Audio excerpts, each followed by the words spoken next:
reflexo da nossa vida, porque é o algoritmo pelo qual nosso cérebro sensível interpreta o mundo. Se um filme mais provoca do que alivia a dor, você fica entediado ou talvez até irritado. Pode ser que você tente equalizar isso exigindo o dinheiro do ingresso de volta. Se sua mãe esquece seu aniversário, você pode equalizar isso ignorando-a pelos próximos 6 meses. Ou se você for uma pessoa mais madura, pode comunicar sua decepção a ela. Se seu time sofre uma derrota humilhante, você pode se sentir impelido a ir a menos partidas ou a torcer com menos afinco. Se descobre que tem talento para desenhar, a admiração e a satisfação que obtém da sua competência vão inspirá-lo a investir tempo, energia, emoção e dinheiro na arte. Se o seu país elege um palhaço que você é incapaz de suportar, você vai sentir uma desconexão com o governo e até com os outros cidadãos. Também vai sentir que merece algo em troca por aguentar as medidas que estão lhe impondo. A equalização está presente em todas as experiências, porque o impulso de equalizar é a própria emoção. A tristeza é um sentimento de impotência para compensar o que percebemos como perda. A raiva é o desejo de equalizar por meio da força e da agressão. A felicidade é a sensação de estar livre de dor, enquanto a culpa é a sensação de que você merecia uma dor que nunca chegou. Esse desejo de equalização está na base do nosso senso de justiça. Ele tem sido sistematizado no curso da história em regras e leis, como no clássico do rei babilônio Hammurabi, olho por olho, dente por dente. Ou na regra de ouro bíblica, tratem os outros como gostariam de ser tratados. Na biologia evolutiva, isso é conhecido como altruísmo recíproco, e na teoria de jogos, chamado de estratégia tit for tat. A primeira lei emocional de Newton cria nosso senso de moralidade, baseia nossa percepção de justiça. É a essência de todas as culturas humanas. E é o sistema operacional do cérebro sensível. Enquanto o nosso cérebro pensante cria conhecimento factual com base em lógica e observação, sua contraparte elabora valores com base em experiências dolorosas. Experiências que nos causam dor criam uma lacuna moral em nossa mente. E o cérebro sensível considera essas experiências inferiores e indesejáveis. Experiências que aliviam a dor criam uma lacuna moral na direção oposta, e o cérebro sensível as considera superiores e desejáveis. Uma forma de compreender isso é considerar que o cérebro pensante cria conexões laterais entre eventos, igualdade, contraste, causa, consequência, etc., enquanto o cérebro sensível estabelece conexões hierárquicas, melhor, pior, mais desejável, menos desejável, moralmente superior, moralmente inferior. Nosso cérebro pensante raciocina de maneira horizontal. Como essas coisas estão relacionadas? Enquanto o cérebro sensível pensa verticalmente. Qual dessas coisas é melhor ou pior? Nosso cérebro pensante decide como as coisas são, e nosso cérebro sensível decide como elas deveriam ser. O cérebro sensível cria um tipo de hierarquia de valores para as nossas experiências. É como se tivéssemos uma imensa estante em nosso inconsciente, onde as melhores e mais importantes experiências da vida, com familiares, amigos, burritos, estão na prateleira de cima, e as menos desejáveis, morte, impostos, indigestão, na prateleira de baixo. Nosso cérebro sensível, então, toma decisões simplesmente buscando experiências que estejam na prateleira mais alta possível. Os dois cérebros têm acesso à hierarquia de valores. Enquanto o cérebro sensível determina em que prateleira fica cada coisa, o cérebro pensante consegue avaliar como certas experiências estão conectadas e sugerir como essa hierarquia de valores poderia ser organizada. Isso, basicamente, é crescer. Priorizar da melhor maneira sua hierarquia de valores. Por exemplo, já tive uma amiga que provavelmente era a maior festeira que já conheci. Ela ficava acordada a noite toda nas baladas e depois ia direto das festas para o trabalho de manhã, sem dormir nem um minuto. Ela achava muito sem graça acordar cedo ou ficar em casa numa sexta à noite. Sua hierarquia de valores era mais ou menos assim: DJs maravilhosos, drogas maravilhosas, trabalhar, dormir. Dá para prever o comportamento dela baseando-se somente nessa hierarquia. Ela preferia trabalhar a dormir, preferia sair e ficar doidona a trabalhar. E tudo girava em torno da música. Até que um dia, ela foi fazer uma dessas viagens internacionais de voluntariado, em que os jovens passam alguns meses trabalhando com órfãos em um país em desenvolvimento e, bem, isso mudou tudo. A experiência teve um impacto emocional tão contundente nela que alterou por completo sua hierarquia de valores. A hierarquia dela agora é mais ou menos assim: evitar que crianças sofram, trabalhar, dormir, sair à noite. De repente, como num passe de mágica, ela parou de viver nas noitadas. Por quê? Porque sair à noite interferia no seu novo valor principal: ajudar crianças que passavam por necessidade. Ela mudou de carreira e passou a se dedicar somente ao trabalho. Passa quase todas as noites em casa, não bebe nem usa drogas. E dorme bem, afinal, precisa de muita energia para salvar o mundo. Os amigos dos tempos de noitada olharam para ela com pena. Julgaram a minha amiga segundo os valores deles, que eram os que ela cultivava antigamente. Pobre garota festeira que precisa dormir cedo e trabalhar de manhã. Coitada, não pode mais sair e tomar êxtase todo fim de semana. Só que o engraçado sobre hierarquias de valores é o seguinte: quando elas mudam, você não perde nada na verdade. Minha amiga não decidiu abrir mão das saídas por causa da carreira, mas porque já não achava as festas tão divertidas assim. O conceito de diversão é um produto da nossa hierarquia de valores. Quando paramos de dar valor a determinada coisa, ela deixa de ser divertida ou interessante para nós. Portanto, não há uma sensação de perda quando deixamos de fazê-la. Ao contrário, a gente olha para trás e se pergunta como conseguiu passar tanto tempo se importando com uma coisa tão boba e trivial, porque gastamos tanta energia em questões e causas que não importavam. Essas pontadas de arrependimento ou vergonha são um bom sinal. Significam que estamos crescendo. São o resultado de alcançar nossas esperanças. Segunda lei emocional de Newton. Nossa autoestima é igual à soma das nossas emoções ao longo do tempo. Voltemos ao exemplo do soco. Só que desta vez, vamos fingir que eu existo em um campo de força mágico que me protege de qualquer consequência. Você não pode me bater de volta. Não pode falar nada para mim. Não pode nem mesmo dizer algo a meu respeito para outras pessoas. Sou intocável. Um babaca onipotente, onisciente e horrível. A primeira lei emocional de Newton estabelece que quando alguém ou algo nos causa dor, uma lacuna moral se abre, e o cérebro sensível evoca emoções ruins para nos motivar a equalizar a situação. Mas e se essa equalização não acontecer? E se alguém ou algo nos faz mal, mas não temos como retaliar ou nos reconciliar com aquilo? E se formos impotentes e incapazes de tomar qualquer medida para equalizar ou resolver as coisas? E se meu campo de força for simplesmente forte demais para você ultrapassar? Quando persistem por tempo suficiente, as lacunas morais acabam sendo normalizadas. Elas se tornam a expectativa padrão, estabilizando-se em nossa hierarquia de valores. Se alguém nos dá um soco e nós não podemos revidar, mais cedo ou mais tarde, nosso cérebro sensível vai chegar a uma conclusão assustadora. A gente merecia levar aquele soco. Afinal, a gente conseguiria equalizar as coisas se não merecesse, certo?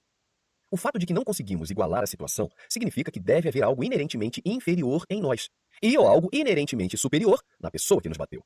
Isso também é parte da nossa resposta de esperança, porque se a equalização parece impossível, o cérebro sensível chega à segunda melhor estratégia disponível: desistir, aceitar a derrota e julgar-se inferior. Quando alguém nos maltrata, nossa reação imediata em geral é: ele é um idiota e eu estou certo. Mas se não somos capazes de equalizar e agir de acordo com esse princípio, nosso cérebro sensível vai acreditar na única explicação alternativa possível: eu sou um idiota e ele está certo. Essa desistência diante de lacunas morais reincidentes é parte fundamental da natureza do cérebro sensível. E essa é a segunda lei emocional de Newton. O modo como estabelecemos o valor de tudo que nos diz respeito é influenciado pela soma das nossas emoções ao longo do tempo. Essa desistência e a ideia de que somos inerentemente inferiores são muitas vezes chamadas de vergonha ou baixa autoestima. Dê o nome que quiser, mas a conclusão é a mesma. A vida o maltrata um pouco e você não tem forças para impedir que isso aconteça. Logo, seu cérebro sensível conclui que você talvez mereça essas coisas. É claro que a lacuna moral inversa também é verdade. Se recebemos uma porção de coisas sem merecer, troféus de participação e medalhas de ouro pelo nono lugar, acabamos com a crença falsa de que somos inerentemente superiores ao que somos de verdade. Por isso, desenvolvemos uma versão iludida de uma autoestima alta, ou, como é mais conhecido, viramos uns babacas. Autoestima é uma questão de contexto. Se você sofreu bullying porque usava óculos e tinha um nariz engraçado quando criança, seu cérebro sensível vai saber que você é nerd, mesmo que você cresça e se transforme num poço de beleza e sensualidade. Pessoas que são criadas em ambientes religiosos rígidos e recebem punições severas por seus impulsos sexuais, muitas vezes crescem com o cérebro sensível sabendo que sexo é errado, mesmo que o cérebro pensante já tenha concluído há muito tempo que sexo é uma coisa natural e maravilhosa. A autoestima baixa e alta parecem diferentes à primeira vista, mas são dois lados da mesma moeda falsa. Não importa se você se sente melhor ou pior do que todas as pessoas, a verdade é uma só. Você está imaginando que é especial, como um ser à parte do mundo. Um indivíduo que acredita merecer tratamento especial por ser incrível não é tão diferente de alguém que acredita merecer tratamento especial por ser um bosta. Os dois são narcisistas. Ambos se acham especiais e acreditam que o mundo deveria tratá-los como exceções, dobrando-se, antes e acima de tudo, aos seus valores e sentimentos. Narcisistas oscilam entre sentimentos de superioridade e inferioridade. Ou todos o amam, ou todos o odeiam. Tudo é incrível, ou tudo é uma merda. Dado o evento, ou foi o melhor momento da vida deles, ou totalmente traumático. Com o narcisista não existe meio termo, porque reconhecer a realidade indecifrável e cheia de nuances exigiria que ele abrisse mão da sua ideia privilegiada de que é, de alguma maneira, especial. Em geral, narcisistas são pessoas insuportáveis, pois acham que tudo gira em torno deles e exigem que as pessoas à volta façam o mesmo. Se prestarmos atenção, podemos ver esse troca-troca entre baixa e alta autoestima em todo lugar. Assassinos em série, ditadores, crianças mal educadas, sua tia insuportável que sempre estraga o Natal. Hitler dizia que o mundo só havia tratado a Alemanha tão mal depois da Primeira Guerra Mundial porque os outros países tinham medo da superioridade germânica. E mais recentemente, em uma universidade na Califórnia, um atirador justificou sua tentativa de ataque a uma irmandade com o argumento de que as mulheres transavam com homens inferiores, enquanto ele era forçado a permanecer virgem. Talvez você até encontre esses traços na sua personalidade se for honesto consigo mesmo. Quanto mais inseguro for sobre determinado assunto, mais você vai oscilar entre sentimentos delirantes de superioridade, eu sou foda, e sentimentos delirantes de inferioridade, eu sou um merda. A autoestima é uma ilusão. É uma construção psicológica que o cérebro sensível tece para prever o que vai ser útil e o que vai atrapalhar. No fim, temos que sentir algo sobre nós mesmos para podermos sentir algo a respeito do mundo. E sem esses sentimentos, é impossível encontrar esperança. Todos nós temos algum grau de narcisismo. É inevitável, porque tudo que sabemos ou vivenciamos aconteceu conosco ou foi absorvido por nós. A natureza da nossa consciência exige que tudo aconteça através de nós. É natural, então, que nossa suposição imediata seja que estamos no centro de tudo, porque estamos de fato no centro de todas as nossas experiências. Todo mundo superestima as próprias habilidades e intenções, assim como subestima habilidades e intenções dos outros. A maioria das pessoas acredita que tem inteligência e habilidade acima da média em quase tudo, principalmente quando não é esse o caso. Todos tendemos a acreditar que somos mais honestos e éticos do que somos de verdade. Sempre que temos chance, nos iludimos e acreditamos que o que é bom para nós também é bom para todo mundo. Quando fazemos merda, tendemos a achar que foi só um acidente, mas quando outras pessoas fazem, imediatamente corremos para julgá-las. Um narcisismo básico e persistente é natural, mas também é provavelmente a origem de muitos dos nossos problemas sociopolíticos. Não é uma questão de direita ou esquerda, de gerações mais velhas ou mais novas, de Ocidente e Oriente. É uma questão humana. Todas as instituições vão se deteriorar e se corromper. Todas as pessoas, se receberem mais poder e menos limites, vão se aproveitar desse poder em benefício próprio, como é de se esperar. Cada indivíduo vai deixar de enxergar os próprios defeitos e, ao mesmo tempo, buscar as falhas mais óbvias nos demais. Bem-vindo ao planeta Terra. Aproveite sua estadia. Nossos cérebros sensíveis deformam a realidade de tal maneira que acreditamos que nossos problemas e dores são especiais e únicos no mundo, apesar de todas as provas mostrando o contrário. Exigimos esse nível de narcisismo inato, porque o narcisismo é nossa última linha de defesa contra a verdade desconfortável. Porque, convenhamos, as pessoas são péssimas e a vida é difícil e imprevisível demais. A maioria de nós vive na base do improviso ou não faz a mínima ideia de para onde ir. E se não tivéssemos alguma crença falsa em nossa superioridade ou inferioridade, um credo ilusório de que somos extraordinários em algo, acabaríamos fazendo fila para pular da ponte mais próxima. Sem um pouquinho desse auto-engano narcisista, sem essa mentira perpétua que contamos a nós mesmos sobre a nossa excepcionalidade, provavelmente perderíamos a esperança. Mas esse narcisismo inerente tem um preço. Seja acreditando que você é o melhor do mundo, seja acreditando que é o pior, uma coisa também é verdade. Você está separado do mundo. E é essa separação que, no fim, perpetua o sofrimento desnecessário. Terceira lei emocional de Newton. Sua identidade vai permanecer como sua identidade até que uma nova experiência se oponha a ela. Vou contar uma história triste e bem comum. Garoto trai garota. Garota fica arrasada e se desespera. Garoto larga a garota e a dor da garota continua por anos. Garota se sente um lixo. Para que seu cérebro sensível não perca a esperança, seu cérebro pensante precisa escolher uma explicação dentre duas disponíveis. Ela pode acreditar que A. Todos os garotos são péssimos, ou B. Ela é péssima. Que merda. Nenhuma opção é boa. Mas ela decide escolher a opção A. Todos os garotos são péssimos, porque afinal ela ainda precisa conviver consigo mesma. Perceba que essa escolha não é feita de maneira consciente. Meio que simplesmente acontece e pronto. Agora vamos dar um pulo para alguns anos mais à frente. Garota conhece outro garoto. Esse garoto não é péssimo. Na verdade, ele é o contrário disso. É bem legal, carinhoso e se importa com ela. Tipo, de verdade. Mas agora a garota está diante de um enigma. Como esse garoto pode ser real? Como pode estar falando a verdade? Afinal, ela sabe que todos os garotos são péssimos. É verdade, tem que ser. Ela tem cicatrizes emocionais que comprovam isso. Infelizmente, concluir que esse garoto não é péssimo é doloroso demais para o cérebro pensante da garota. Então ela se convence de que ele também é péssimo. Ela aponta até as menores falhas dele. Ela percebe cada palavra incorreta, cada gesto fora de hora, cada toque desajeitado.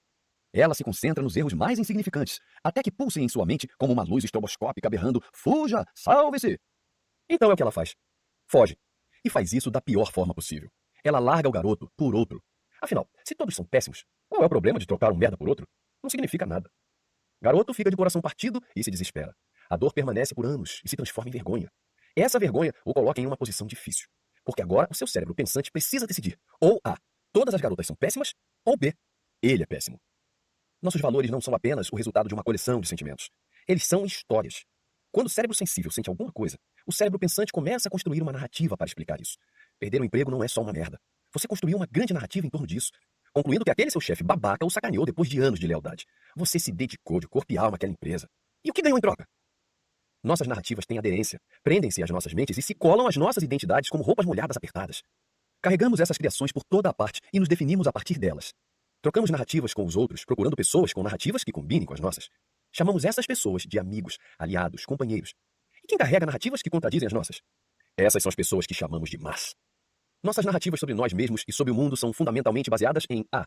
O valor de algo ou de alguém, e B. Se esse algo ou alguém merece esse valor. Todas as narrativas são construídas da seguinte maneira. Coisa ruim acontece com pessoa, coisa, e ela não merece isso. Coisa boa acontece com pessoa, coisa, e ela não merece isso. Coisa boa acontece com pessoa, coisa, e ela merece isso. Coisa ruim acontece com pessoa, coisa, e ela merece isso. Cada livro, mito, fábula, história, todo significado humano acumulado e transmitido é simplesmente mais um elo na corrente dessas pequenas narrativas carregadas de valor, uma depois da outra, daqui até a eternidade. Essas histórias que inventamos para nós mesmos em torno do que é ou não importante, do que é ou não merecedor, permanecem conosco e nos definem, determinando como nos encaixamos no mundo e entre as outras pessoas. Estabelecem também como nos sentimos sobre nós mesmos, se merecemos ou não uma vida boa, o amor do próximo, o sucesso, etc. E delimitam o que sabemos e compreendemos a nosso respeito. Essa rede é a nossa identidade. Quando você pensa consigo mesmo, eu sou um capitão de barco muito foda. Essa é a narrativa que construiu para se definir e se conhecer. É um componente do seu eu, que você apresenta aos outros e espalha nas redes sociais. Você pilota um barco e é bonzão nisso, e por isso merece tudo de melhor. Mas o curioso é, ao adotar essas pequenas narrativas como identidade, você as protege e reage emocionalmente como se elas fossem parte inerente do seu eu. Assim como levar um soco vai causar uma reação emocional violenta, alguém chegar e lhe dizer que você é um péssimo capitão vai provocar uma reação negativa similar. Porque essas respostas visam proteger o corpo metafísico da mesma maneira que protegemos o corpo físico. Nossas identidades viram uma bola de neve ao longo da vida, acumulando mais e mais valores e significados à medida que vão rolando por aí. Por exemplo, vamos supor que você tem uma relação próxima com sua mãe quando jovem e que esse relacionamento lhe traga esperança. Você então constrói uma história na sua cabeça que passa a definir parte de quem você é, assim como seu cabelo volumoso, seus olhos castanhos ou suas unhas do pé esquisitas. Sua mãe é uma grande parte da sua vida, uma mulher incrível. Você deve tudo a ela. E outras babaquices que as pessoas dizem quando ganham um Oscar. Aí você protege esse aspecto dessa identidade como se fosse parte de quem é. Alguém vem e começa a falar mal da sua mãe. E você perde a cabeça e sai quebrando tudo. E então essa experiência cria uma nova narrativa e um novo valor na sua mente. Você conclui que tem problemas de temperamento, especialmente no que tange a sua mãe. E agora, isso vira parte inerente da sua identidade. E por aí vai. Quanto mais tempo levamos mantendo um valor, mais no centro da bola de neve ele vai estar. E mais fundamental será para a forma como enxergamos a nós mesmos e o mundo. Como juros no empréstimo bancário, nossos valores crescem exponencialmente com o tempo, tornam-se mais fortes e influenciam experiências futuras. Não é só o bullying sofrido na infância que ferra a sua vida. É o bullying, mas toda a autoaversão de todo o narcisismo que você levou para os seus relacionamentos durante décadas, fazendo tudo dar errado. Os psicólogos não têm certeza de muitas coisas, mas sem dúvida alguma, de um negócio eles sabem. Traumas de infância acabam com a gente. Esse efeito bola de neve com os primeiros valores é o motivo pelo qual nossas experiências na infância, tanto as boas quanto as ruins, geram consequências duradouras em nossa identidade e os valores fundamentais que definem boa parte da nossa vida. Suas primeiras experiências se transformam nos seus valores centrais.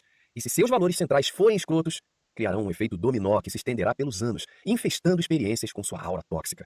Quando somos jovens, temos identidades pequenas e frágeis. Acumulamos poucas experiências. Somos completamente dependentes dos cuidados de terceiros e, sem exceção, estas pessoas vão cometer algum erro. Negligência ou dor causam reações emocionais extremas, resultando em enormes lacunas morais que nunca são equalizadas. Seu pai sai de casa e seu cérebro sensível de 3 anos chega à conclusão de que você nunca poderá ser amado. Sua mãe o abandona por causa de um marido rico e você decide que é impossível ter intimidade com alguém, que nunca vai poder confiar em outra pessoa. Não é de se surpreender que Newton fosse tão rabugento e solitário. E o pior é que quanto mais tempo levamos presos a essas narrativas, menos somos conscientes de sua existência. Elas se tornam um ruído de fundo dos nossos pensamentos, a decoração do interior da nossa mente. Apesar de serem arbitrárias e completamente inventadas, elas parecem não só naturais, como inevitáveis. Os valores que acumulamos durante a vida se cristalizam, sedimentando a nossa personalidade. A única forma de mudar nossos valores é ter experiências contrárias. E qualquer tentativa de se livrar deles por meio de experiências novas ou contraditórias, inevitavelmente causará dor e desconforto. É por isso que não existe mudança sem dor, crescimento sem desconforto. Isso explica por que é impossível se tornar alguém novo sem antes sofrer a perda da pessoa que você era. Quando perdemos nossos valores, lamentamos a morte dessas narrativas definidoras, como se estivéssemos perdendo parte de quem somos, porque de fato perdemos.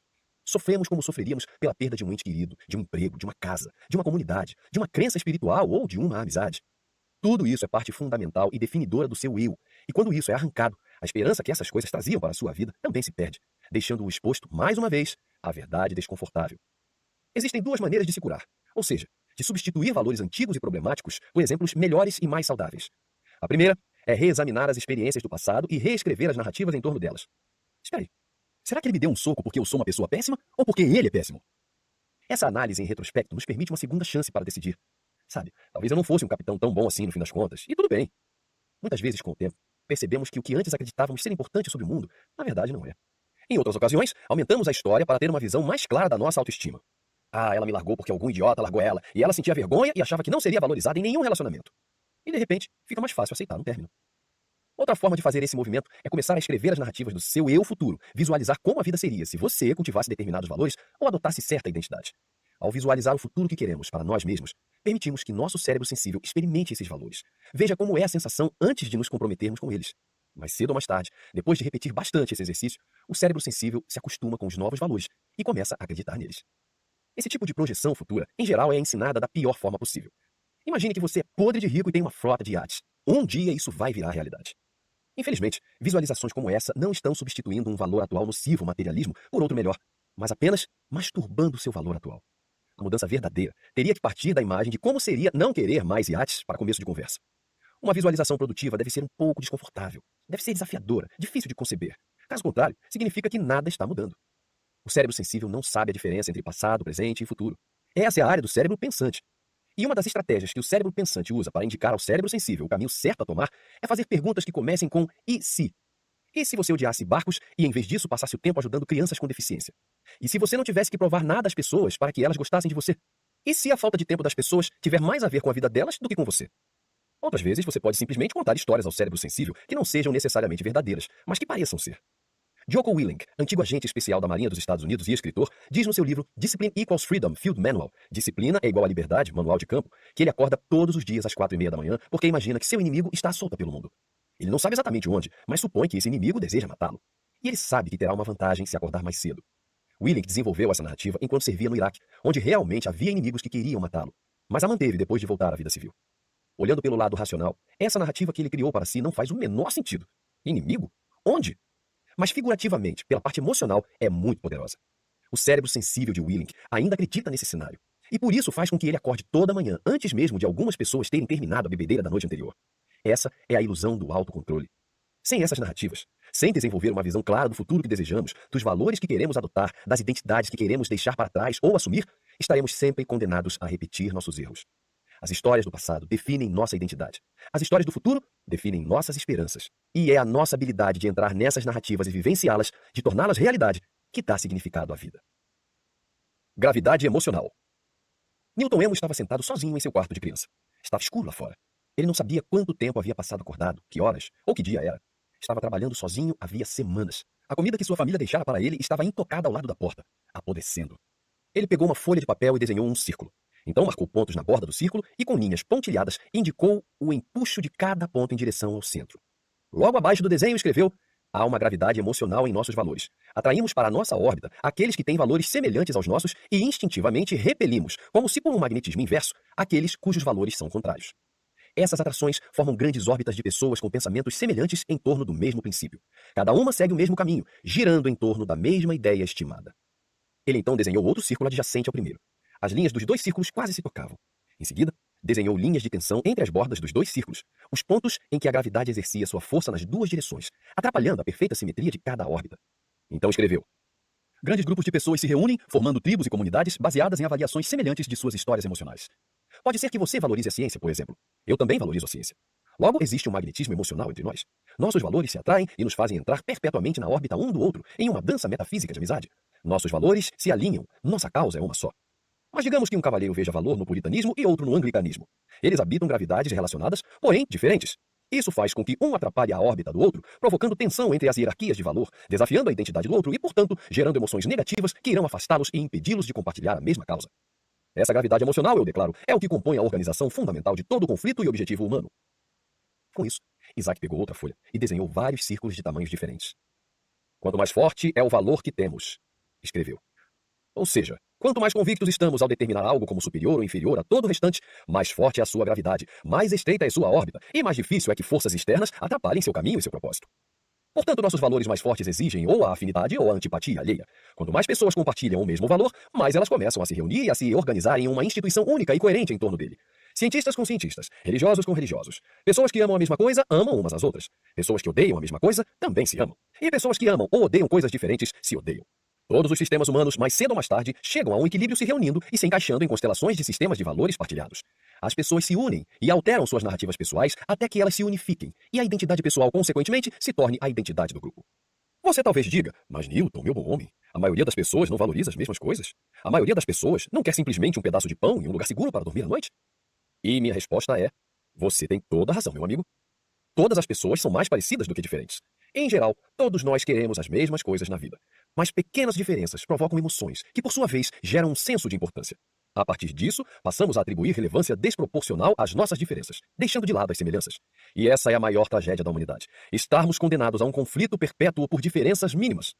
Essa teoria da gravitação emocional, a coerência e a atração de valores semelhantes explica a história dos povos. Cada parte do mundo tem seus fatores geográficos. Uma região pode ser de difícil acesso, escarpada e bem protegida contra invasores.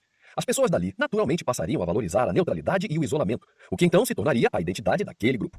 Outra região talvez tenha comida e vinho em abundância, e os habitantes dali valorizariam a hospitalidade, as festas e a família. Isso também se tornaria sua identidade.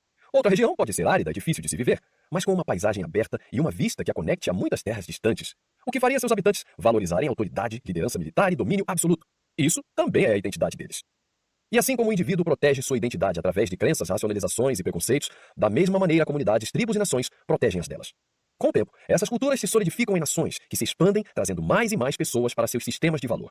Em algum momento, essas nações entrarão em contato e seus valores contraditórios irão colidir. A maioria das pessoas não dá mais valor a si do que aos valores de sua cultura ou grupo. Logo, muitas estão dispostas a morrer por seus valores mais importantes, pela família, pelos entes queridos, pela nação, pelo Deus em que acreditam. E como estão dispostas a morrer por isso, essas colisões culturais inevitavelmente resultam em guerras. A guerra não passa de um teste de esperança. O país ou povo que adotou valores que melhor maximizam os recursos e as esperanças de seus habitantes, inevitavelmente sairá vitorioso.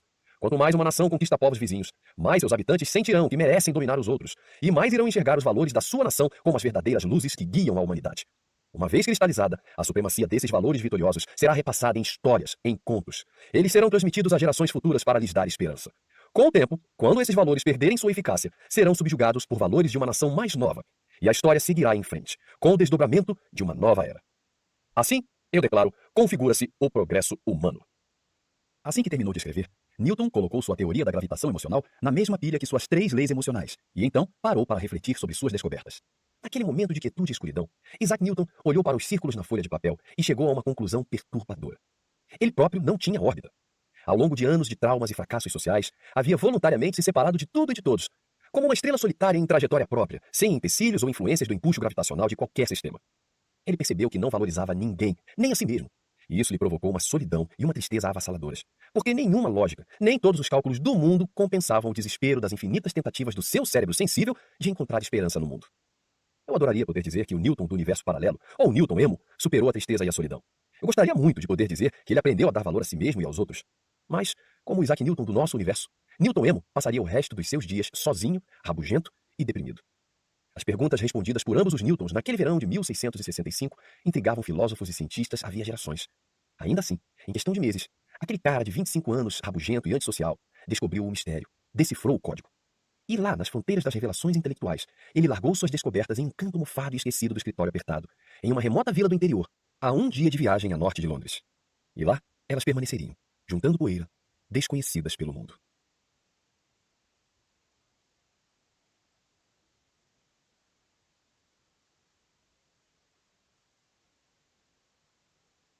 Quatro. Como fazer todos os seus sonhos se tornarem realidade. Imagine só, são 2 da manhã e você ainda está acordado, no sofá, de frente para a televisão. Seus olhos não enxergam mais nada e seu cérebro está turvo. Por quê? Vai saber. Graças à inércia, é muito mais fácil continuar ali diante da TV do que se levantar e ir para a cama. Então, é isso que você faz. Perfeito, porque é aí que eu te pego. Quando você está se sentindo apático, perdido, totalmente passivo diante do seu destino.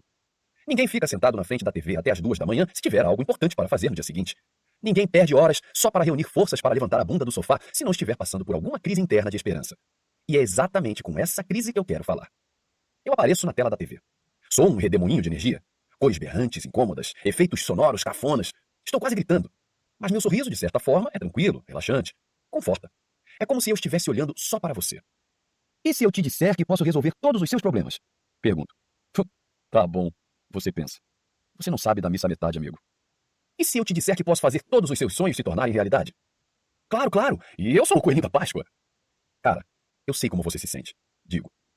Ninguém sabe como eu me sinto. Você pensa instintivamente, surpreso com quão automática é a reação.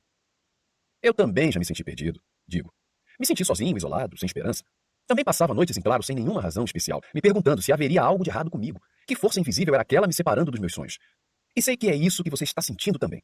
Que perdeu alguma coisa. Mas não sabe o quê. Na verdade, digo essas coisas porque todo mundo passa por isso. É um fato da condição humana. Todos nos sentimos sem forças para equilibrar a culpa que faz parte da nossa existência. Todos sofremos e nos vitimizamos em algum grau, sobretudo quando somos jovens. E todos passamos a vida inteira tentando compensar esse sofrimento. E nos momentos em que as coisas não vão tão bem, isso nos leva ao desespero. Mas como a maioria das pessoas que estão sofrendo, você se enfurnou tanto na própria dor que não percebe mais que ela é algo comum e que esse conflito não é exclusividade sua. Pelo contrário, é universal. E por ter esquecido isso, tenho a sensação de que estou falando apenas com você.